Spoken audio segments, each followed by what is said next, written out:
Shalom Bapak Ibu dan semua saudara-saudaraku yang saya kasih dalam nama Tuhan Yesus. Bagaimana kabar Bapak Ibu dan semua saudara-saudara? Saya berharap keadaan Bapak Ibu dalam keadaan baik dan sehat dan tidak kekurangan suatu apapun. Hari ini kita akan mendengarkan firman Tuhan dari kitab Mazmur pasal ke-62 mulai nanti ayat yang pertama. Sebelum kita mendengarkan firman Tuhan, mari kita berdoa bersama-sama. Bapa kami yang ada di surga, kami mengucap syukur kepadamu Tuhan. Kalau saat ini ada kesempatan bagi kami untuk bersama-sama mendengarkan firman Tuhan, kami berdoa kiranya Roh-Mu yang kudus menjelaskan arti firman Tuhan ini kepada kami, sehingga baik kami yang menyampaikannya, demikian juga saudara-saudaraku yang mendengarkannya diberkati oleh Tuhan. Di dalam nama Tuhan Yesus kami berdoa dan mengucap syukur. Amin. Firman Tuhan yang kita renungkan hari ini, kita mulai di dalam kitab Mazmur pasal 62 ayat 1 dan ayat 2. Demikianlah firman Tuhan. Untuk pemimpin biduan menurut Yedutun Mazmur Daud. Hanya dekat Allah saja aku tenang, daripadanya lah keselamatanku. Kita tahu kitab Mazmur banyak sekali ditulis oleh Daud. Walaupun kitab Mazmur tidak semuanya ditulis oleh Daud.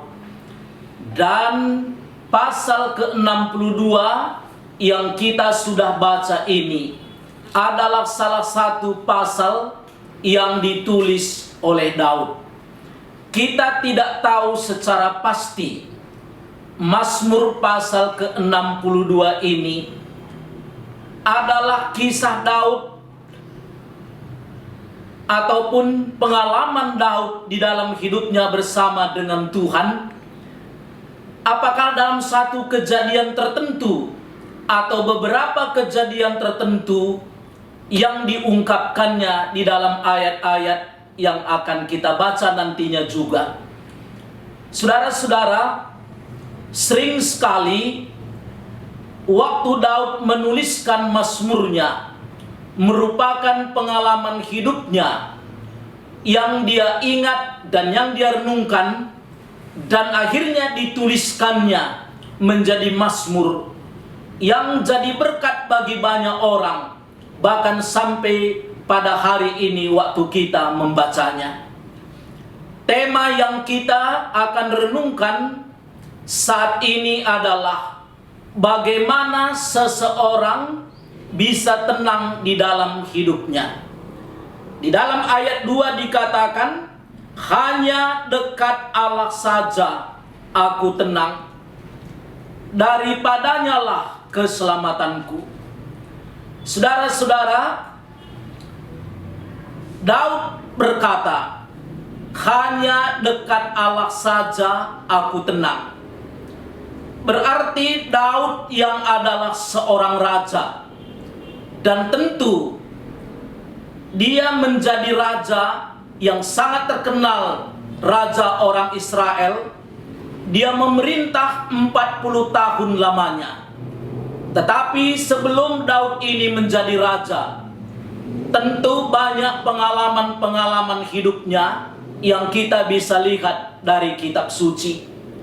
Waktu dia masih anak-anak atau remaja, dia sudah mempunyai pengalaman menggembalakan ternak orang tuanya. Dan di dalam keadaan sebagai remaja pun kita sudah lihat bagaimana dia bergantung kepada Tuhan. Waktu ada binatang buas hendak menerkam ternak daripada yang digembalakan oleh Daud. Demikian juga pada waktu dia seorang pemuda, dia pernah berhadapan dengan seorang panglima perang orang Filistin, yaitu Goliat. Dan itu menjadi berita yang sangat terkenal, di mana seorang Daud yang masih muda belia bisa mengalahkan seorang panglima tentara yang sudah gemar untuk berperang dan sering untuk berperang, tetapi bisa dikalahkan oleh Daud. Tentu ini dengan kuasa Tuhan. Bahkan banyak lagi pengalaman-pengalaman Daud. Pernah beberapa kali dia dikejar-kejar oleh mertuanya sendiri, yaitu Raja Saul dengan kekuatan ataupun tentara yang lengkap. Karena iri hati terhadap Daud, berusaha untuk mengejar-ngejar Daud dan membunuhnya. Tetapi dengan pertolongan Tuhan, Daud bisa lepas dari ancaman yang sangat berat itu. Bahkan setelah dia menjadi raja dan usianya sudah mulai tua, anaknya sendiri pernah mau mengkudeta kerajaan daripada Daud. Tetapi Daud bisa lepas dari kudeta yang diprakarsai oleh anaknya. Selain itu tentu banyak kisah-kisah Daud, mulai waktu muda sampai dia menjadi raja, bagaimana pengalamannya bersama dengan Tuhan. Tentu dalam pengalaman-pengalaman seperti itu, Daud tentu tidak terlalu jauh berbeda dengan kita. Kadang-kadang dia pernah mengalami kehidupan yang tidak tenang. Ada kemungkinan ketidaktenangan hidup baik Daud, demikian juga saudara dan saya, bisa dipengaruhi situasi yang dari luar dan bisa juga dipengaruhi oleh keadaan diri kita sendiri. Atau mungkin situasi dari luar atau keadaan dari luar dirinya bersama-sama dengan keadaan dirinya membuat manusia ini bisa tidak tenang hidup. Kalau kita berbicara sebagai seorang tua misalnya, seandainya ada anaknya yang mungkin studi atau bekerja di tempat yang sangat jauh, mungkin orang tua itu tidak tenang. Seandainya dia mendengarkan satu berita di daerah di mana anaknya itu sedang studi atau anaknya itu sedang bekerja, terjadi gempa bumi atau dan lain sebagainya, sebelum dia mendengarkan berita yang pasti tentang keadaan anaknya, dia tentu tidak akan tenang hidup. Atau mungkin juga orang tua melihat perkembangan zaman sekarang ini, di mana begitu banyak anak-anak muda, bahkan mulai remaja, sudah hidup di dalam keadaan yang sangat menyedihkan. Ada anak-anak remaja, pemuda, sudah biasa hidup di dalam dunia seks bebas. Demikian juga banyak sekali orang-orang muda yang terlibat di dalam narkoba. Bagaimana mungkin seorang orang tua yang tenang hidupnya jikalau anaknya itu seusia dengan orang-orang yang terlibat di dalam narkoba tersebut, dan kadang-kadang mungkin bergaul atau hidupnya berdekatan dengan mereka. Atau juga hari ini kemungkinan juga saudara adalah seorang pemuda atau seorang pemudi, sudah cukup umur lebih 30 tahun tapi belum mendapatkan pasangan hidup. Mungkin tidak tenang karena orang-orang yang seusia dengan Anda, yang mungkin dulu sama sekolah di SMA atau mungkin sama kuliah, hari ini teman-teman saudara sudah menikah, bahkan sudah punya anak, tetapi saudara sampai hari ini belum menemukan teman hidup. Mungkin ada suara-suara dari orang lain yang mempengaruhi kita untuk membuat tidak tenang. Demikian juga hari ini anak-anak yang sedang studi juga mungkin tidak tenang menghadapi studi mereka, menghadapi ujian negara, menghadapi ujian sekolah, menghadapi tes-tes masuk universitas negeri, dan lain sebagainya. Dan mungkin bagi saudara-saudara yang sedang mencari pekerjaan, waktu kita melamar satu pekerjaan, kita melihat orang yang melamar berduyun-duyun, tetapi yang dibutuhkan hanya sedikit. Dan banyak lagi saudara-saudara. Mungkin ada faktor dari dalam juga. Bagaimana kita bisa tenang hidup? Di dalam diri kita sudah divonis oleh seorang dokter, kita mengidap satu penyakit yang obatnya yang sulit untuk ditemukan. Bahkan obatnya sampai hari ini mungkin belum ditemukan. Dan usia kita masih muda. Walaupun mungkin sudah menikah, tetapi anak-anak kita masih kecil. Dan kita adalah tumpuan daripada anak kita untuk membiayai hidup mereka. Bagaimana kita bisa tenang hidup kalau menghadapi penyakit seperti itu? Mungkin banyak lagi faktor yang membuat Bapak, Ibu, dan semua saudara-saudara tidak tenang di dalam hidup ini. Tetapi kita memuji Tuhan, firman Tuhan hari ini memberikan resep kepada kita, memberikan satu kepastian kepada kita.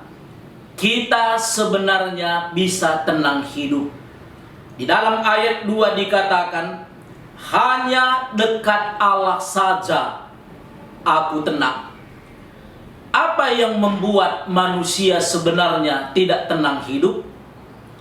Di dalam ayat ini dijelaskan adalah soal hubungannya dengan Allah.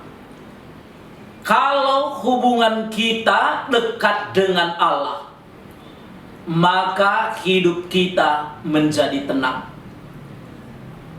Waktu Daud bersama dengan beberapa pengikutnya, orang-orang pelarian, dikejar-kejar oleh sepasukan tentara Raja Saul, dan mereka terdesak masuk dalam satu gua.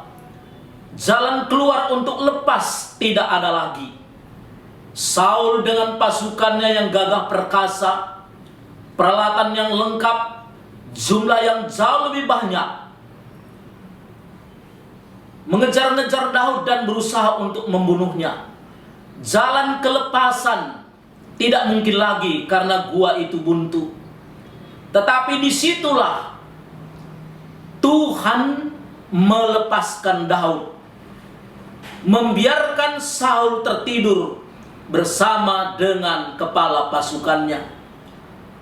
Bahkan pengikut Daud berkata, inilah kesempatanmu yang diberikan oleh Tuhan untuk membunuh musuhmu.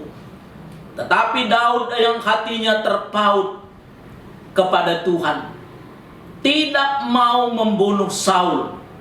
Bukan saja karena Saul adalah seorang raja, bukan saja karena Saul adalah seorang mertuanya, tapi karena Saul diurapi oleh Allah dan dia tidak mau membunuhnya. Tetapi kita tahu pada saat itulah Allah melepaskan Daud. Mungkin itulah pengalaman yang dituliskan di dalam ayat ini. Hanya dekat Allah saja aku tenang. Apakah yang membuat manusia ini jauh dari Allah? Menurut kitab Yesaya pasal 59 ayat 1 dan ayat 2, membuat hubungan manusia ini dengan Allah terpisah atau jauh adalah dosa dan kejahatan. Oleh sebab itu, kalau ingin hubungan kita dengan Allah menjadi dekat, berarti yang paling penting disoroti di dalam hidup kita adalah apakah saudara, saudari, bapak, ibu sudah yakin dia dosanya diampuni oleh Tuhan. Dosa itulah menjauhkan kita dari Allah. Kalau dosa kita sudah dihapuskan, diampuni oleh Allah di dalam Kristus, maka hubungan kita yang dahulu jauh menjadi dekat. Allah itu yang dulunya jauh menjadi Allah yang dekat dengan kita. Dan Allah yang dekat itulah satu-satunya pengharapan kita, membuat kita bisa tenang hidup. Saya memiliki pengalaman waktu kecil di mana orang tua saya yang laki-laki ataupun disebut ayah saya sudah cepat meninggalkan kami, anak-anaknya yang 3 orang. Ibu saya membesarkan kami, dan waktu ibu pergi ke pasar, mungkin belanja sesuatu atau menjual hasil pertanian dari ladang kami, dan begitu dia pulang ke rumah, kami yang masih kecil merasa aman.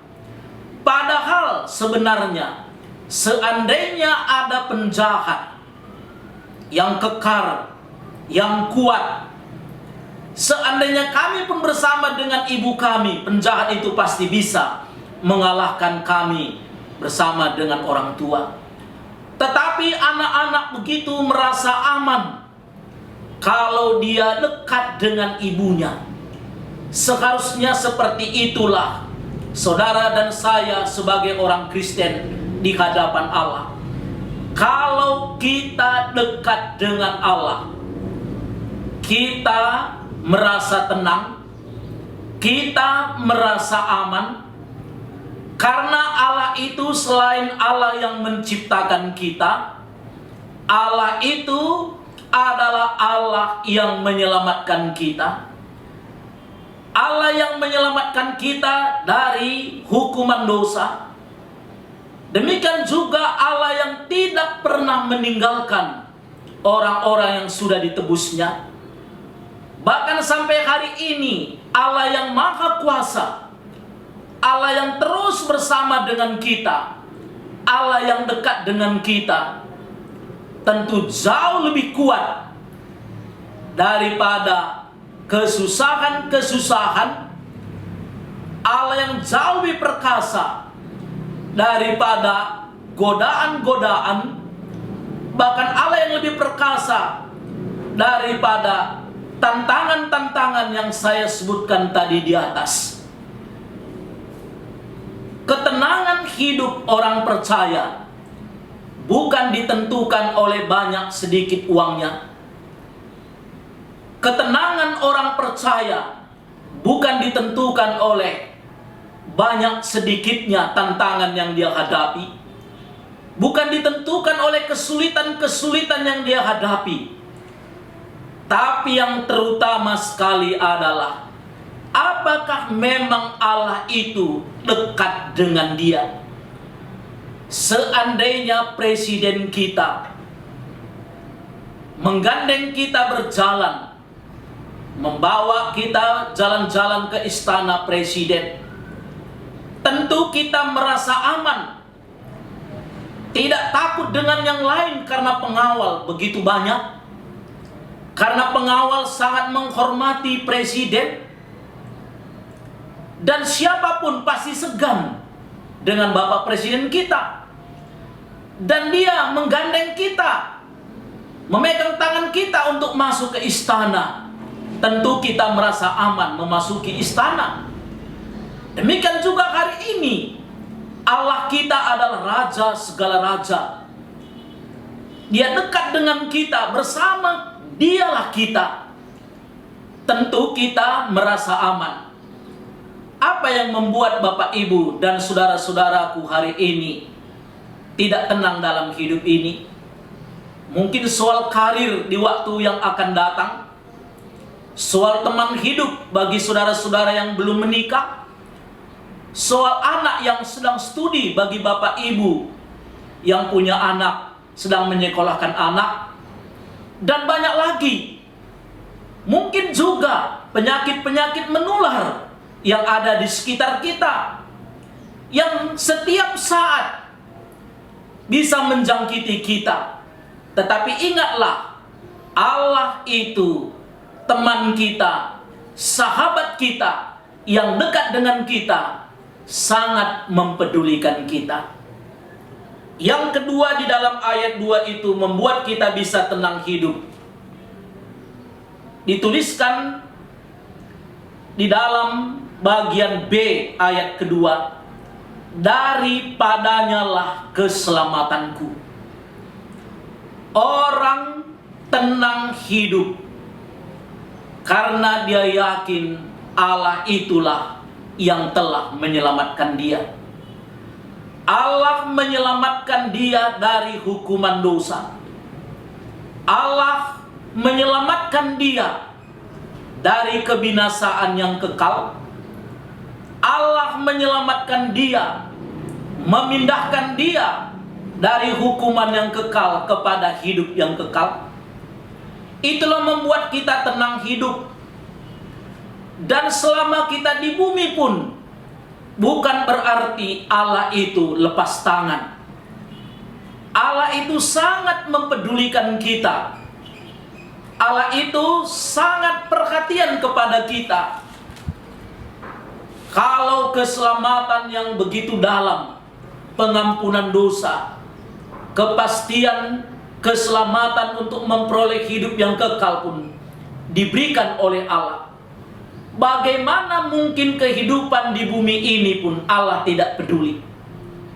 Maka setiap orang Kristen yang sudah meyakini akan keselamatannya, pasti ada ketenangan di dalam hidupnya. Orang yang tidak tenang hidup adalah orang yang belum yakin soal keselamatannya. Seandainya ada orang lain tanya kepada dia, walaupun dia mungkin seorang Kristen, apakah kamu yakin seandainya suatu saat kamu dipanggil oleh Tuhan? Apakah kamu yakin bahwa kamu bersama dengan Allah di surga? Bersama dengan Tuhan Yesus di surga? Kalau keyakinan dan pengalaman seperti itu dia belum miliki, pasti dia juga tidak tenang. Apalagi misalnya penyakit yang sedang mengancam hidupnya. Tanda-tanda untuk menjalani kematian sudah semakin dekat.